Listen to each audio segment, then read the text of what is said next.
kuliah, selesai kedokteran, masuk rumah sakit, ya untuk jadi dokter yang baik, datang pasien kan ilmunya dipraktekkan. Jadi dia tahu bahwa yang dipelajari selama ini benar. Itu kan anugerah.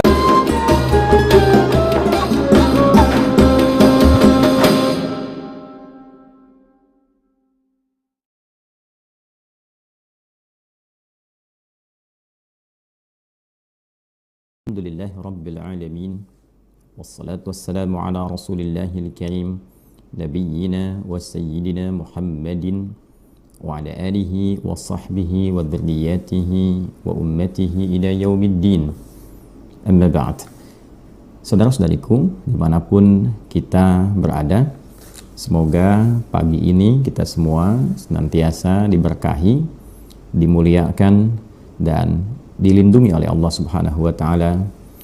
Lebih daripada itu, semoga seluruh aktivitas Ramadan kita yang diiringi insya Allah dengan berbagai rangkaian amal saleh, aktivitas yang dipandang mulia oleh Allah Subhanahu wa Ta'ala, setidaknya sampai detik ini 10 Ramadan 1446 Hijrah berkenan diterima oleh Allah Subhanahu wa Ta'ala. Kita memiliki harapan yang tinggi di sela-sela kehidupan kita menjalani aktivitas Ramadan ini, siang dan malam ada bagian yang tentunya kita harapkan betul menjadi istimewa dalam kehidupan kita, yaitu terkabulnya doa-doa yang kita panjatkan.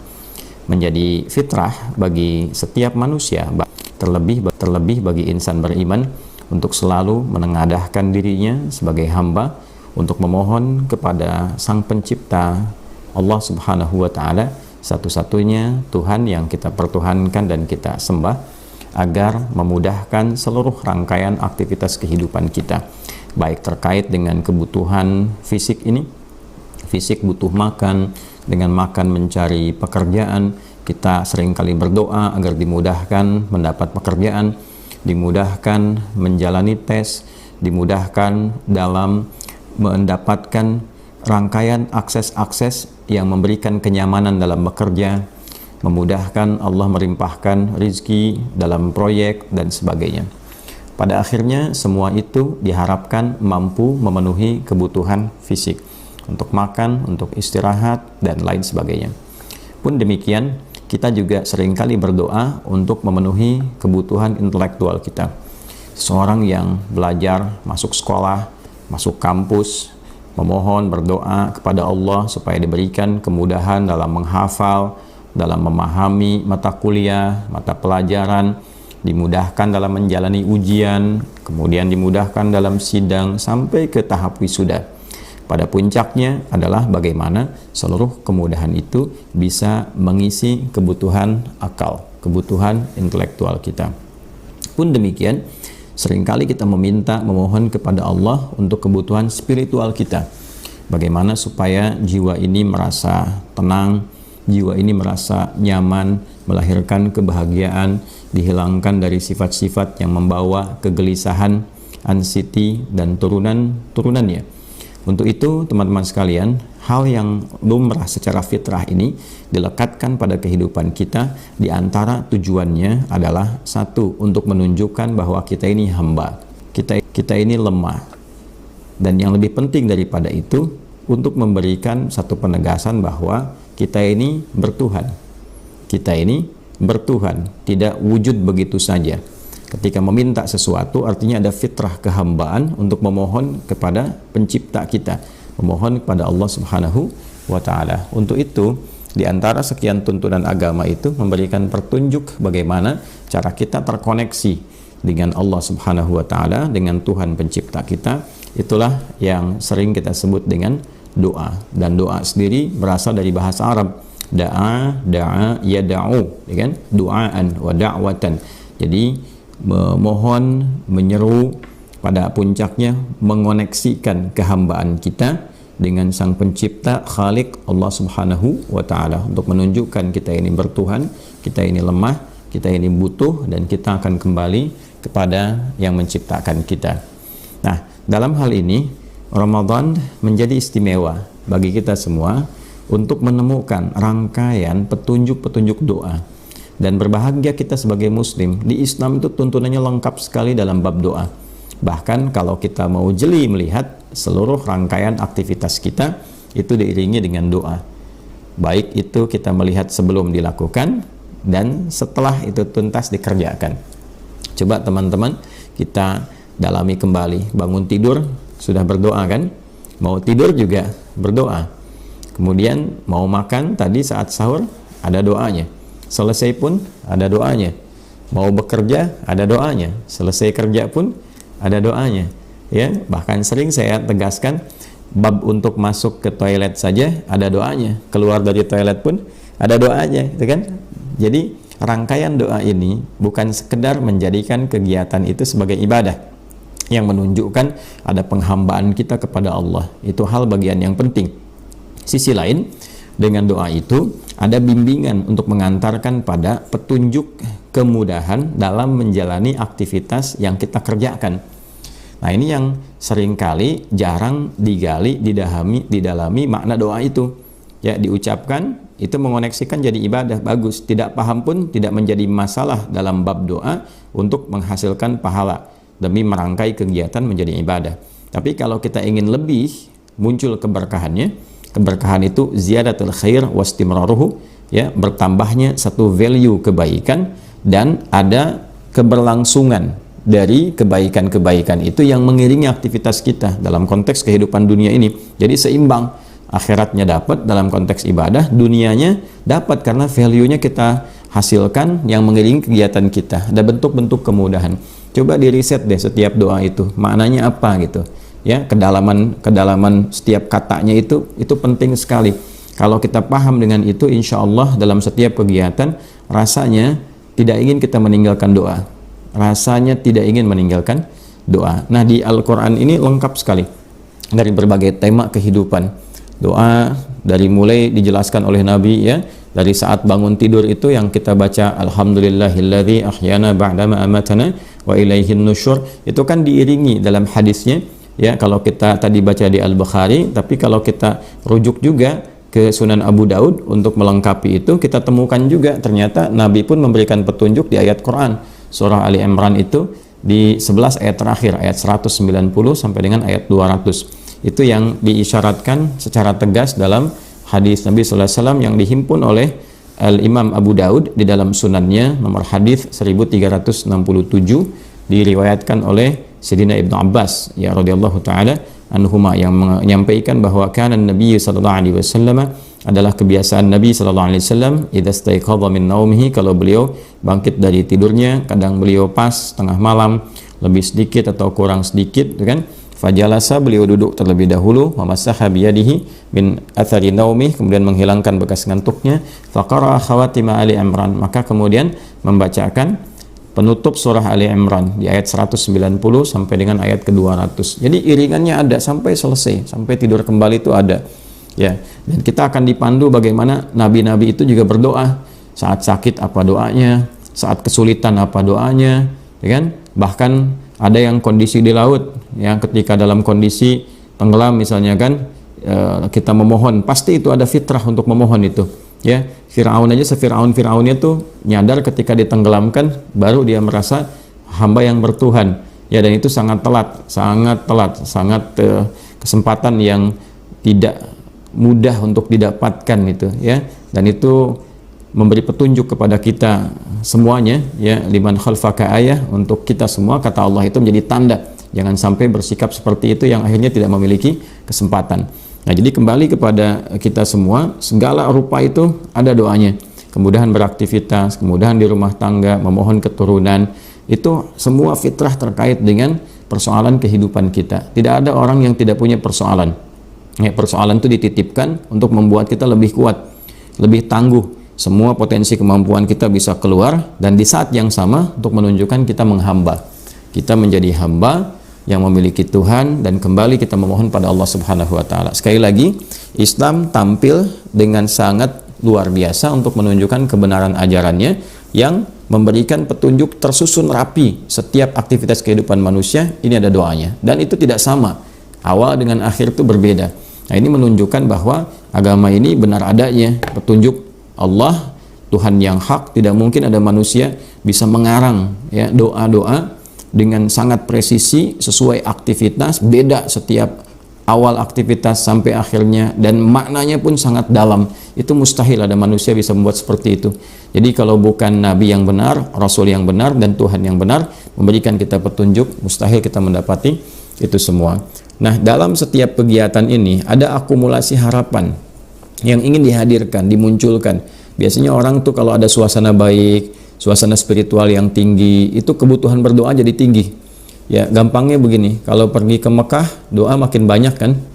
Ya kan? Kalau pergi ke Masjidil Haram, depan Ka'bah, ya kan? Sambil nangis, yang ada doa, lupa dunia itu. Ya, orang mau sekaya apapun depan Ka'bah tuh kok malah berdoa gitu kan? Ya, sepunya kedudukan coba lihat deh, yang presiden paling hebat ini masuk sampai ke dalam Ka'bah, itu intinya berdoa. Ya, intinya bertuhan, masih butuh juga kok. Ya kan? Yang pemimpin tertinggi pun masih minta, masih berdoa. Artinya kan apa? Dia lemah juga, berhamba juga, ingin dimudahkan, dilancarkan, gak ada yang ganggu. Yang kaya juga begitu, ingin bisnisnya lancar, ya kan? Rezekinya mengalir baik, berkah, berdoa juga, pada akhirnya berdoa. Ya, kemudian ke Masjid Nabawi juga berdoa juga kan? Di Raudhah berdoa juga. Jadi intinya setiap kita mendapati satu tempat yang mengandung nilai spiritual tinggi, kecenderungan itu ingin berdoa, ke masjid berdoa. Nah, pun demikian ketika kita menemukan waktu dengan nilai spiritual yang tinggi, itu juga membawa kita untuk senantiasa aktif berdoa. Nah, dikumpulkanlah teman-teman sekalian semua karakteristik dengan value yang terbaik itu pada satu bulan namanya Ramadan. Untuk itu, di rangkaian ayat Ramadan yang pernah saya ulas di kesempatan sebelumnya, dari ayat 183 di surah Al-Baqarah sampai dengan ayat 187, 183 sampai 187 itu rangkaian tentang ayat-ayat Ramadan. Saya pernah menuliskan buku tentang ini, membahas kedalaman maknanya, dan diberi judul Makna Ayat Puasa. Itu teman-teman bisa kaji secara mendalam di situ. Ya, di ayat 186 khusus. Ayat 186 dalam rangkaian 183 sampai 187 di ayat 186 di halaman 28 di mushaf paling kiri sebelah bawah kalau kita mau cepat dapatkan aksesnya, itu ayat spesifik membawa kita pada kondisi spiritual yang kokoh untuk berdoa. Ya, itu fitrah itu. Setelah dijelaskan 183 kewajiban puasa itu kan, tujuannya apa, 184 toleransi bagi orang sakit. Kalau merasa sakit, apa yang harus dilakukan? Kalau dalam perjalanan yang tidak memungkinkan puasa, apa yang harus dikerjakan? Kalau harus berbuka, apa yang bisa digantikan untuk mendapatkan kualitas yang serupa? Kemudian aktivitasnya apa aja yang harus bisa dikerjakan selama Ramadan supaya nggak bingung, kurikulumnya apa, gitu kan? Sampai kita ke ujung Idul Fitri itu. Kalau ada kasus-kasus tertentu di rumah tangga terkait dengan kehidupan Ramadan, bagaimana mengatasinya, gitu kan? Nah, terus bab sahur, bab makan, ya sampai dengan berbuka seperti apa. Di sela-sela itu 186-nya adalah ayat tentang doa. A'udzubillahi minasyaitonirrajim. Bismillahirrahmanirrahim. Wa idza sa'alaka 'ibadi 'anni fa inni qarib. Ujibu da'watad da'i idza da'an falyastajibu li wal yu'minu bi la'allahum yarshudun. Ya kan? Dan bila pun Muhammad sallallahu alaihi wasallam di antara kalangan hambaku, kapanpun itu mereka bertanya kepadamu tentangku, ingin mendekat, ya kan? Motif ingin mendekat itu kan dua, ya, dan puncak keduanya itu dua-duanya doa. Yang pertama ingin memohon peningkatan ketaatan, taat. Yang kedua memohon kepada Allah dijauhkan dari kemaksiatan, taubat. Jadi kalau bukan orang ingin taat, yang kedua orang ingin taubat, itu mutlak Ramadan tuh pasti ada itu. Ya, seburuk-buruknya manusia dengan pekerjaan yang pernah dilakukan berupa kemaksiatan akan ada sentuhan di jiwanya untuk kembali. Khususnya Ramadan. Maka Ramadan itu bulan taubat ya. Jadi ketika Allah sudah berikan kesempatan, cepat ambil itu. Ya, seberat apapun, selumur apapun, seburuk apapun dosa yang pernah dikerjakan, selalu ada kesempatan untuk kembali. Sepanjang nyawa kita belum di kerongkongan, kita punya hak untuk bertaubat. Kita punya hak untuk menjadi orang soleh. Kita punya hak untuk meninggalkan salah. Nah, ambillah hak itu. Ambil hak itu sebelum habis waktunya. Ya, karena perilaku manusia itu sendiri. Nah, ada juga yang memohon kepada Allah meningkatkan taat. Dia orang soleh ingin bertambah ketaatannya. Ada orang salah ingin hilang kesalahannya. Intinya apa? Berdoa. Ya, apa respon yang Allah sampaikan? Karena motif orang dekat ingin mendekat kepada Allah itu pasti meminta, maka turun jawaban sebelum dimintakan. Ujibu da'watad da'i idza da'an. Ya, aku pasti akan memberikan jawaban ketika hamba aku memohon kepada aku. Ya, bentuknya bisa beragam. Bisa dikabulkan seketika, bisa disesuaikan dengan waktu saat ia mampu, ya, kemampuan untuk bisa menerima jawaban doa itu. Ya, sama saja dengan anak-anak misalnya kecil, ya, dan laisa kamitslihi syai', tidak ada yang serupa dengan apa yang Allah sampaikan. Kalau kita ingin berikan logika sederhana, anak kecil usia 5 tahun minta dibelikan motor. Bapaknya mampu, ibunya mampu, uangnya ada, ya kan? Tapi anak ini kan belum layak naik motor, mengendarai sendiri, tidak punya kemampuan, bisa mencelakakan. Ya, maka dibelikan motor-motoran dulu, ya kan? Ditunda itu sampai dia mampu. Nah, kemudian ada juga yang diberikan sesuai kebutuhan, bukan apa yang diinginkan, karena yang butuh itu bukan yang lain. Ya, anaknya minta apel, kata dokter yang bagus itu jeruk karena sedang kurang baik dengan kesehatannya, maka diberikan jeruk untuk kebaikan. Kadang-kadang ingin kuliah di tempat A, dapatnya B. Nah, baru paham itu setelah menjalani kuliah, oh ini maksudnya gitu. Ya, maka kalau Allah berikan anugerah, terima dulu. Seketika itu kita akan dapat hikmahnya. Terima dengan iman, hikmah akan datang. Singkatnya apa? Ada kebutuhan berdoa. Ya. Nah, oleh karena itu kita mesti manfaatkan betul keberadaan Ramadan ini, karena janji yang terkait di dalamnya mustajab. Ujibu da'watad da'i idza da'an. Kalau kita tarik khusus ke Ramadan, ya falyastajibuli, maka cepat respon seruanku. Allah minta apa, kita kemudian lakukan, dan wal yu'minu bi, dan yakin kepada Allah Subhanahu wa taala. Jadi bab doa ini kalau ingin cepat dikabulkan oleh Allah Subhanahu wa taala dalam suasana mustajab, yang pertama teman-teman, falyastajibuli, respon seruan Allahnya. Ya, Allah minta puasa dengan benar, lakukan dengan benar. Lakukan karena iman, karena Allah. Tepikan yang lain, bangun koneksi yang baik dengan Allah Subhanahu wa taala. Ikhlas, berusaha untuk ikhlas, ya kan? Nanti Allah tanamkan rasa keikhlasan itu pada diri kita, sampai Allah tanamkan. Orang yang usaha disebut mukhlis, ketika ditanamkan disebut mukhlas, ya kan? Nah, wa ma umiru illa liya'budullaha mukhlishina lahuddin. Quran surah Al-Bayyinah ayat kelima itu. Dan tidaklah diperintahkan mereka itu, ya kita semua, kecuali untuk berusaha beribadah kepada Allah, menjadikan aktivitas ibadah, berusaha ikhlas. Nanti setelah ikhlas, datanglah keikhlasan itu, diberikan rasa pada jiwa kita. Akan ada perasaan berbeda. Sudah nggak peduli orang mau lihat, orang nggak lihat, yang penting saya sholatnya enak. Ya, orang ada atau tidak ada, yang penting baca Qurannya nikmat. Itu kalau ada level itu nanti akan meningkat terus sampai pada titik akhirnya yang penting Allah ridha. Ya kan? Yang penting Allah ridha. Nah, itulah mukhlas. Ya illa ibadaka minhumul mukhlasin. Quran surah 15 ayat 40 contohnya. Jadi ada keikhlasan yang ditanamkan pada jiwa.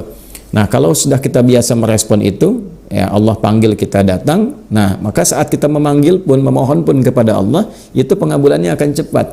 Ya, yang kedua mesti yakin, jangan ragu-ragu. Berdoa tuh nggak boleh ragu, yakin dengan kekuasaan Allah.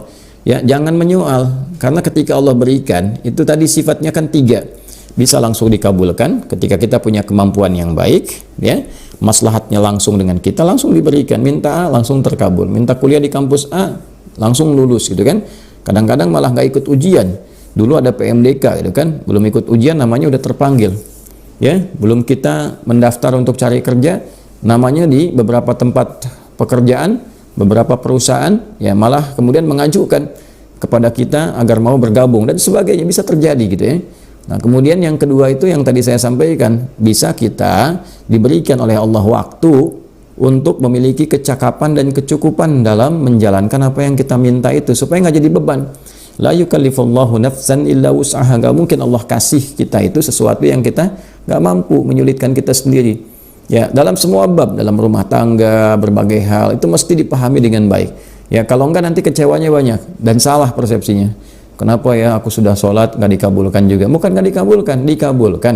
Ya, dan dalam pengabulan itu dikuatkan dulu kita semua dalam berbagai aspek. Aspeknya luas sekali ya, bisa di rumah tangga, ya, tentang keturunan, tentang harapan ingin menikah, ya, tentang membangun silaturahim, bisa dalam bab pekerjaan, bisa dalam bab pelajaran, semua hal. Dan yang terakhir, kadang kita minta kan Allah dengan segala kebijakan, keindahan, kasih sayangnya, Rahman Rahimnya, melihat bahwa oh ini nggak pas, nggak cocok. Allah Maha tahu sebelum kita minta, saat minta, setelah kita minta, dikasih yang terbaik untuk kita. Dan disitulah kita belajar fikihnya, itu yang penting. Kalau sedang menerima A, petunjuknya apa? Nah ini yang jarang dikaji. Ini seringkali nggak siap, ya kan? Nah kalau kita minta sesuatu A misalnya kan, belum dapat nih fikihnya apa yang mengiringi itu, apa yang mesti dikerjakan. Itu babnya rinci sekali di Quran, rinci sekali, ya. Dalam berbagai hal, aspek-aspek di sini, bahkan beberapa ulama sampai ada yang bikin topik-topik ya, kayak ahli hadis tuh bikin sekian topik, ayatnya, hadisnya, petunjuknya, ya itu lengkap. Hanya memang yang agak jarang sekarang itu secara tematik dan tersusun kurikulumnya secara rapi, jarang ditampilkan. Kalau saya berharap sih ada kampus-kampus Islam yang menyusun fakultasnya itu berdasarkan kurikulum petunjuk kehidupan yang disampaikan dalam Al-Quran dan hadis. Itu belum ada kampus begitu. Ya, kalau bisa disusun bagus sekali. Kami membuat dari sekolah tuh, dari PAUD sampai ke tingkat aliyah lah kalau di SMA itu ya. Itu kita susun sesuai dengan usianya, kebutuhannya apa sampai ke atas gitu. Ya, nah ini kalau ada kampus demikian tuh luar biasa. Kan kampus Islam kan, Universitas Islam A, Universitas Islam B. Nah, yang Islam di dalam kampus itu yang diajarkan yang bagaimana kurikulumnya. Nah, ini menarik juga nih kalau bisa diturunkan, ya. Fakultas Agama Islam, FAI. Nah, menurunkan nilai agama Islam itu, petunjuk agama Islam di dalam fakultas itu seperti apa? Ya, Fakultas Syariah. Nah, syariah apa saja yang diturunkan dalam Islam yang memandu kehidupan itu? Diajarkan nggak bab sholat di dalamnya? Sholat dari awal sampai akhir dengan dalil-dalilnya, dengan maknanya semua. Sehingga ketika lulus dari situ, sholatnya bagus betulan, bisa menerangkan tentang sholat, tahu dalil sholat, tahu makna sholat, dan tahu implementasi sholat dalam kehidupan. Ya, kenapa ada orang sholat setelah itu dia jadi baik, tercegah dari perbuatan keji dan mungkar? Kan memberi solusi. Sekarang misalnya terlihat orang sholat tapi masih berkelahi, orang sholat berselisih, orang sholat bikin hoax gitu kan. Nah berarti kan ada yang tidak benar dalam sholatnya. Nah fakultas syariah ini bisa nggak melahirkan siswa-siswa yang lulus untuk mengajar cara sholat yang benar, dan itu dievaluasi. Jadi ketika ujian bukan cuma lulus ujian soal, ya ini dalilnya apa, kalau ruku bacanya apa, bukan hanya itu, dites sholatnya benar nggak. Selama 4 tahun kuliah dites, berbuat fahsya nggak, berbuat mungkar nggak. Kalaupun nilai ujiannya 100, tapi masih ada fahsyanya, ada mungkarnya, ada bolosnya, ada nyonteknya, belum lulus dia. Nah ini yang seperti ini belum ada teman-teman sekalian. Dulu fakultas yang disusun dalam petunjuk kehidupan Nabi jadi madrasah, kan ada madrasah-madrasah. Madrasah Mekah, Darul Arqam, gitu kan? Madrasah Madinah di Sufah, gitu kan? Itu ada semua, dan semuanya lulus dengan excellent semua. Ilmu dan amal, ilmu amal sekaligus. Makanya komen para sahabat ketika mereka menyampaikan riwayat itu seringkali mengatakan kami itu belajar ilmu dan amal sekaligus. Ya, kalau kita lihat beberapa hadis-hadis tentang Al-Quran saja, itu komentarnya jelas sekali. Akhadtul Qur'ana an aqwamin, akhadnal Qur'ana an aqwamin. Aku ngambil Al-Quran itu dari sekelompok sahabat. Kita ngambil Al-Quran talaki dari sekelompok sahabat. Kami nggak melampaui 5 ayat, paling banyak sekali 10 ayat. Dikaji, dipahami isinya, diamalkan dulu dalam kehidupan. Begitu sudah kami paham, baru amalkan, kemudian berlanjut ke ayat berikutnya. Maka komen mereka, kami belajar ilmu dan amal sekaligus. Itu dulu seperti itu fakultas Islam yang hadir itu. Nah, ini menarik nih, bisa diadakan studi-studi lah, kajian-kajian di kampus-kampus, ya, daripada bahas yang nggak penting loh. Ya, bahas yang nggak penting, yang nggak ada korelasinya dengan kegiatan, dengan mutu kuliah, mutu mata pelajaran gitu ya. Kenapa kita nggak coba susun lagi ya dengan sesuatu yang lebih presisi? Nah hasilnya pun luar biasa. Sampai ke era modern begitu. Dulu kayak Haji Ahmad Dahlan misalnya, pendiri Persyarikatan Muhammadiyah, 18 November 1912, ya kan, termasuk yang awal-awal didirikan Persyarikatan Muhammadiyah. Dulu beliau itu ngajar surat Al-Ma'un itu bisa 4 bulan. Anda bayangkan 4 bulan Al-Ma'un. Ya ara'aital ladzi yukadzibu bid-din fadzalika alladzi yad'u al-yatim wa la yahdhu 'ala ta'amil miskin fawailul lil musallin, ya alladzina hum an salatihim sahun alladzina hum yura'un wa yamna'un al-ma'un. Itu 4 bulan teman-teman sekalian. Tapi yang paling menarik apa? Ketika itu diajarkan sambil dipraktekkan, ya beliau membawa satu hal dalam pakaiannya, kemudian langsung dipraktekkan sedekah, cari anak yatim. Dari 4 bulan itu tiba-tiba yang lahir apa? Panti yatim, kan? Setelah itu apa lagi? Ada rumah sakit. Al-Asr itu 6-8 bulan. Al-Asr surah 103, wal 'asr innal insana lafi khusr illa alladhina amanu wa 'amilus shalihat wa tawassaw bil haqqi wa tawassaw bis sabr. Itu 6-8 bulan. Ayatnya pendek ya, ayat-ayatnya suratnya juga ringkas, tapi hasilnya jadi apa itu? Ya, jadi pusat-pusat pendidikan. Ya, dari TK sampai SD, pesantren, kampus, ya, rumah sakit aja sekarang ada 127, gitu kan?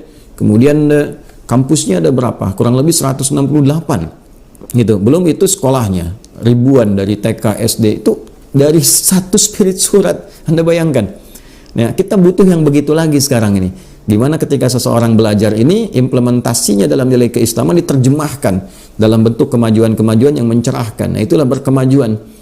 Nah, jadi kalau sudah dapat seperti itu, negara akan terbantu. Berapa banyak orang bisa sekolah di sekolah-sekolah yang seperti itu, ya kan?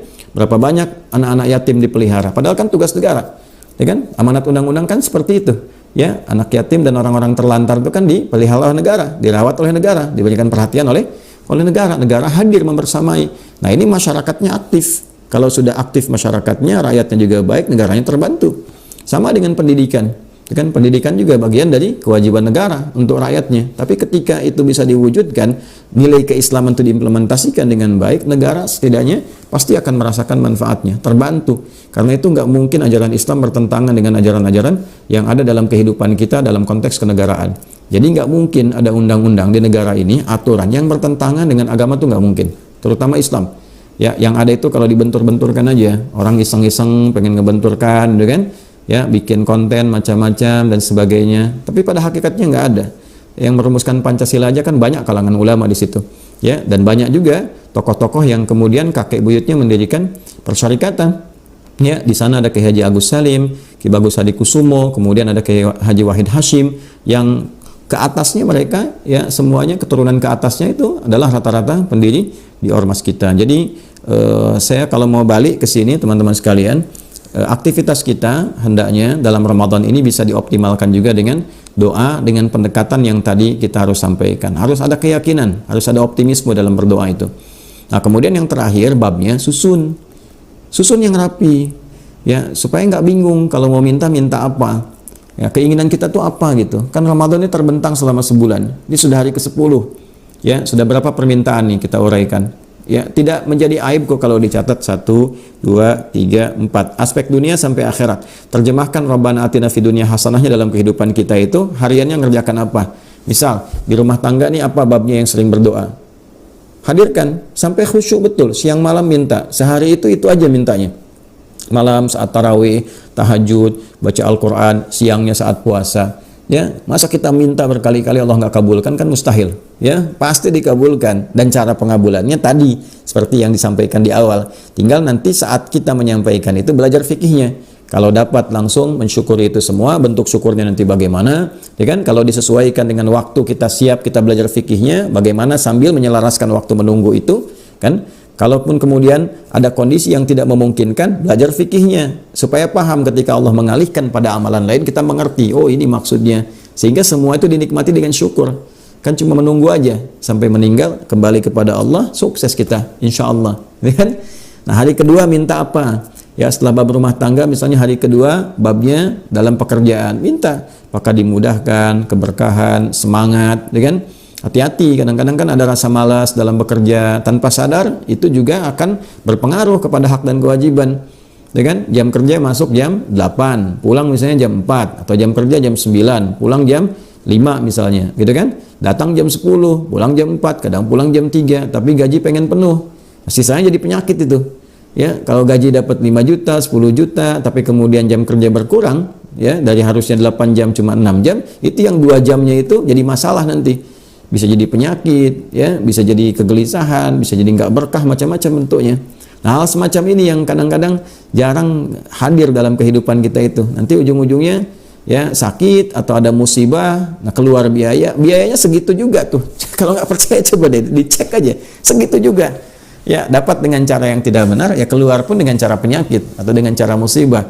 Walaupun tidak semua penyakit itu diakibatkan dengan hal-hal yang seperti itu. Bisa jadi ujian-ujian yang memang untuk menguatkan dan menghadirkan rezeki yang baru. Itu ada di Al-Quran juga. Seperti kisahnya Nabi Ayub, Nabi Ibrahim. Ya, ketika Nabi Ibrahim sakit di surat Asy-Syu'ara itu ayat 80 kan jelas, wa idza maridtu fahuwa yashfin. Kalau aku sakit pasti Allah sembuhkan. Nah, ternyata sakit yang diujikan itu adalah untuk membangun optimisme, membangun kekuatan, jadi lebih kuat lagi dari sebelumnya. Ya, kan ada anak-anak tuh kalau sakit kan, ya, tidak harus mereka salah, Tapi ternyata kan ya untuk distimulus semua organnya itu supaya lebih kuat lagi karena melampaui aktivitas sebelumnya. Akhirnya kan demam, ya kan di orang tua kita viral dari sejak dulu, rumusnya gampang. Kalau anak-anak kecil demam yang biasa yang kita lihat standar, itu kan yang dikasih ASI kuat lagi, itu kan sakitnya sakit untuk menguatkan organ. Ya orang tua kita selalu bilang ini mau pinter, gitu kan. Nah tapi ada kondisi tertentu yang memang di luar batas itu, memang harus berobat. Ini hikmahnya apa? Ya hikmahnya nanti untuk menyinergikan dengan profesi-profesi di kedokteran. Ya maka dari itu dokter pun nggak boleh menjadikan pasien sebagai objek medis untuk kepentingan duniawi. Dosanya besar sekali itu. Ya saya sering ingatkan tuh, hati-hati ya. Kalau memang obatnya itu simple, murah, ya kan? Nah, berikan itu dan nambah pengetahuan baru, itu bersyukur sekali, ya kan? Sudah kuliah, selesai kedokteran, masuk rumah sakit, ya untuk jadi dokter yang baik, datang pasien kan ilmunya dipraktekkan. Jadi dia tahu bahwa yang dipelajari selama ini benar. Itu kan anugerah, nanti meningkat lagi. Ya, jadi bukan belajar untuk menjadikan pasien sebagai objek materi. Ya, apalagi kerjasama dengan farmasi misalnya. Farmasi nggak apa-apa, bikin obat dan sebagainya. Tapi yang jahat itu, kalimat ini harus saya sampaikan yang tegas tuh ya. Yang jahat itu adalah bagaimana kerjasama antara korporasi di farmasi misalnya dengan dokter-dokter tertentu atau rumah sakit tertentu untuk menarget pasien. Ya, ini kalau visit, kalau bisa ini dipepetin aja waktunya supaya dia nambah tinggalnya di rumah sakit. Nanti cas lagi biayanya, itu dosa itu. Nggak akan berkah itu rezekinya, nggak akan berkah dapatnya itu. Ya, tinggal nunggu aja masalah dan musibahnya tiba. Atau yang kedua, sudah tahu penyakitnya biasa, dikasih obat ya dengan ya kadar tertentu, ya dengan dosis tertentu yang dia diminta nanti balik lagi. Padahal tidak harus kontrol, dibilang harus kontrol, bukan obat ini, dikasihnya obat yang berbeda, itu juga dosa. Ya, jadi orang Islam tidak akan berbuat seperti itu, apalagi rumah sakit Islam, nggak mungkin seperti itu. Ya, itu pertanggungjawabannya berat itu. Ya, pertanggungjawabannya berat. Teman-teman, rezeki itu sudah diatur. Rezeki sudah diatur, tidak akan tertukar sampai kita meninggal. Pembedanya cara kita berikhtiar mengambil itu dengan cara yang soleh atau salah. Ya, ketika diambil dengan cara yang soleh maka menjadi kebaikan untuk dunia kita sampai akhirat. Tapi ketika diambil dengan cara yang salah, hanya mengoptimalkan nafsu, kelihatannya banyak, yang dipakai sedikit juga. Ya, kalau nggak percaya tuh yang ngumpul-ngumpul banyak dengan cara yang salah, makannya itu nggak akan sebanyak yang dikumpulkan itu. Ngambil dengan cara menipu 1 miliar, makan sehari habis tuh 1 miliar. Tidak. Ya, makan paling 100.000, 200.000. Itu pun kadang-kadang kalau banyak itu dengan cara yang nggak benar, kadang-kadang makannya itu nggak berkah. Kalau nggak pelit pada dirinya sendiri. Nah, yang kedua juga royal tapi nggak kemakan. Pada akhirnya apa? Pada akhirnya ketika kemakan semua meninggal juga. Ya, kasihan kan dikumpul-kumpulin harta, berangkat gelap, pulang gelap, capek, pikiran segala rupa kerja, kumpul sampai triliunan. Ya, dipakainya apa? Sesuai kadar hidupnya aja. Ternyata kepakai cuma 1 miliar, habis itu meninggal. Ya, terus value-nya mana? Value kehidupannya dinikmatin enggak? Ke keluarga nggak ada waktu. Di masyarakat juga demikian adanya gitu kan. Terus pulang kepada Allah pengen dapat surga. Jadi kan jadi menarik gitu babnya. Nah, hal semacam ini sama juga dengan pejabat. Hati-hati itu jabatan kan disumpahnya pakai Al-Qur'an tuh yang Islam. Awas lo, hati-hati dengan nama Allah ya, demi Allah. Nah, diletakkan di atas kepalanya itu. Itu berat hisabnya di hari kiamat. Ya kan? Hati-hati itu, hati-hati. Orang yang nggak bertuhan aja dia masih takut dengan moralnya. Nah, ini Tuhannya aja diingkari gitu kan. Nah, bagaimana ketika pulang? Jadi nggak mungkin ada pejabat muslim disumpah pakai Quran tuh korupsi, itu nggak mungkin. Karena Quran diletakkan di atas kepalanya, janjinya itu langsung hubungannya dengan Allah itu. Ya, sama ulama juga begitu, apalagi ulama bahwa nilai keulamaan, nilai keislaman. Ya, begitu bermasalah gelar apapun, mau ustadz, mau kiai, mau habib, mau macam-macam, semuanya pertanggungjawabannya berat sekali itu. Ya, karena ketika orang kemudian melihatnya keliru, ya yang jelek nanti agamanya. Ya, fitnahnya tinggi sekali. Maka dari itu penting ada keseimbangan untuk menjaga. Ya, cukuplah jadi orang baik apa adanya dikerjakan. Kalau mau kerja sampai sukses, jadi pebisnis yang kaya sekali bagus, tapi ikuti aturan, ya kan? Kalau mau kuliah bagus, ayo yang tinggi prestasi sampai IPK 4, kalau perlu di atas 4 kalau masih ada, gitu kan? Ya, kalau di atas summa cum laude masih ada, terus sampai atas lagi, sampai sukses. Tapi ikuti aturan, jangan curang, jangan nyontek, jangan plagiat, jangan macam-macam. Ikuti yang betul supaya ilmunya berkah. Setelah itu amalkan. Ya, demikian seterusnya. Hidup tuh simpel. Ya, yang bikin ribet Nah, itu kondisi nafsu sendiri ya, karena setan juga dia mengklaim pada akhirnya, aku kan nggak maksa katanya ya, aku cuman goda. Mau jawab apa tuh ya, di hari kiamat kan kayak udah hatam belum ngaji Qurannya ya, kita coba berusaha sampai kita sama-sama hatam gitu, nanti kita akan temukan keterangan-keterangan itu ketika pulang ya. Ittabaru alladzina tubi'u minal ladzina ittaba'u wa ra'awul adzab wa taqatta'at bihimul arham ya, ketika setan yang saat menggoda di kehidupan dunia itu tiba-tiba berlepas diri ya, kemudian melihat azab, putus hubungan ya aku nggak ada hubungan lagi ya, itu klaimnya itu. Nanti dituntut tuh, gara-gara kamu aku kemudian terancam dengan azab, terancam dengan neraka. Setannya enteng sekali bilangnya tuh, siapa yang suruh ikut saya kan nggak maksa, saya cuman goda, berikan was-was, tidak maksa, kenapa ente ikut? Nah, kan itu nggak enak sekali kalimatnya. Terus mau gimana jawabnya, ya kan? Nah, pada konteks ini alhamdulillah kita masih hidup, ada di Ramadan. Intinya kembali kita doa untuk menguatkan ini dulu, spiritual sebelum akal pikiran, akal hati dulu. Ya, mesti sehat hatinya dulu. Kalau akal pikiran sehat, akal sehat tapi jiwa nggak sehat, bermasalah. Karena akal itu hanya mengkonstruksikan semua instruksi yang datang dari jiwa. Perintahnya di sini, konstruksinya di sini. Kenapa mesti pintar ini akalnya? Kenapa mesti banyak baca, banyak belajar? Supaya mudah menerjemahkan perintah dalam hati dieksekusi oleh fisik, supaya ringan fisik kerjanya. Karena itu di sini ada karakter spiritual, namanya karakter moral, melahirkan integritas. Di sini karakter intelektual, di sini karakter kinerja. Jadi di sini moral secara integritas membimbing intelektual supaya benar agar kinerjanya juga baik. Itu gambarannya. Nah, kembali ke bab doa, semua aspek ini butuh motivasi, kekuatan dalam diri. Doa lah. Ramadan rinci oleh kita. Hari pertama apa, kedua apa, ketiga apa, supaya nggak bingung. Dimintanya jelas. Ya, kalau kita punya kebutuhan doa 10. Ya, 10 itu kemudian Ramadan misalnya sebulan, taruhlah ambil lengkap 30. Walaupun mungkin ada kemungkinan tahun ini 29 gitu kan. Nah, kita dari 30 dibagi 10 3 hari, setiap satu 3 hari terus panjatin siang malam. Nggak mungkin nggak terkabul. Kalau benar puasanya nggak mungkin nggak terkabul itu. Insya Allah dikabulkan dengan cara yang terbaik. Tinggal tadi faliyastajibuli, ikuti rumus hukumnya. Allah minta apa, kerjakan dengan benar. Rasul tunjukkan apa, lakukan. Wal yu'minu bi, yakin kepada Allah seyakin-yakinnya. La'allahum yarsyudun, supaya kita bisa merasakan petunjuk itu, rasa itu, pembeda itu dalam jiwa. Setelah itu silahkan rasakan bedanya, bedakan rasanya, dan pasti akan terasa bedanya. Ya, sekiranya teman-teman itu yang bisa disampaikan di kesempatan pada subuh ini, pengantar aktivitas bekerja. Mudah-mudahan kita bisa optimalkan. Mohon maaf kalau ada hal-hal yang kurang tepat disampaikan, dan motong gitu kan, konteksnya berubah ya, apalagi disandingkan dengan pendapat ini, pendapat itu. Itu kita sedang puasa. Nanti semua bertanggung jawab di hadapan Allah Subhanahu wa taala. Tapi kita juga penting berevaluasi diri ya. Kalau memang yang ada yang baik itu hakikatnya titipan Allah dan Rasul sallallahu alaihi wasallam yang mengajarkan kita semua, silahkan langsung kita praktekkan. Tidak ada di situ poin-poin yang terkait dengan kami. Kalau ada kesalahan, nah itu mutlak salah saya pribadi. Ya, mutlak salah saya pribadi. Mudah-mudahan berkenan dimaafkan. Semoga Allah mengampuni, dan semoga kita dimasukkan dalam golongan hamba yang mendapatkan rahmat Allah Subhanahu wa taala. Subhanakallahumma rabbana wa bihamdika asyhadu an la ilaha illa anta nastaghfiruka wa natubu ilaik. Wa akhiru da'wana alhamdulillahi rabbil alamin. Assalamualaikum warahmatullahi wabarakatuh.